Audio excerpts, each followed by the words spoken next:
అతిపెద్ద ప్రజాస్వామ్య దేశమైన భారత్ మరో విషయంలోనూ ప్రపంచంలోనే అతిపెద్ద దేశంగా అవతరించింది. మరే దేశానికి సాధ్యం కాని ఫీట్ సాధించింది. అదేంటంటే ప్రపంచంలోనే అత్యధిక ఓటర్లున్న దేశంగా భారత్ ఆవిర్భవించింది. ఈ విషయాన్ని స్వయంగా భారత ఎన్నికల సంఘం ఈసీఐ వెల్లడించింది.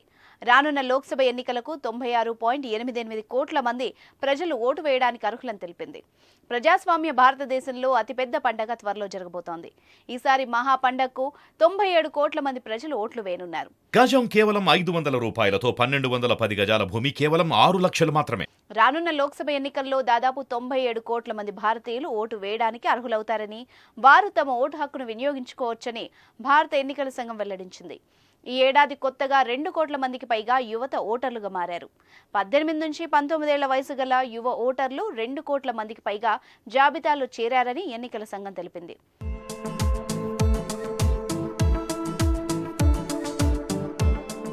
గత లోక్సభ ఎన్నికలతో పోలిస్తే ఈసారి 6% ఓటర్లు పెరిగారని ఈసీఐ తెలిపింది. ఇంత పెద్ద సంఖ్యలో ప్రజలు ఓటు వేస్తే ఇది అతిపెద్ద రికార్డు అవుతుందని ఈసీ తెలిపింది.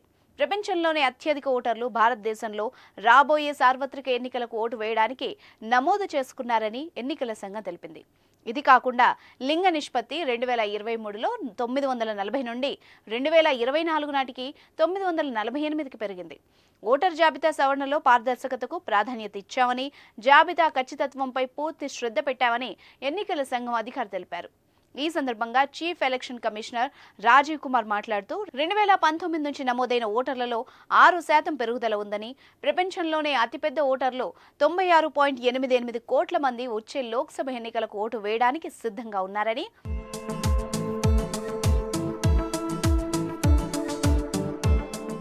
రాజకీయ పార్టీల భాగస్వామ్యంతో పాటు ఓటరు జాబితాల సవరణ కోసం వివిధ పనుల గురించి సమాచారం ఇచ్చారు.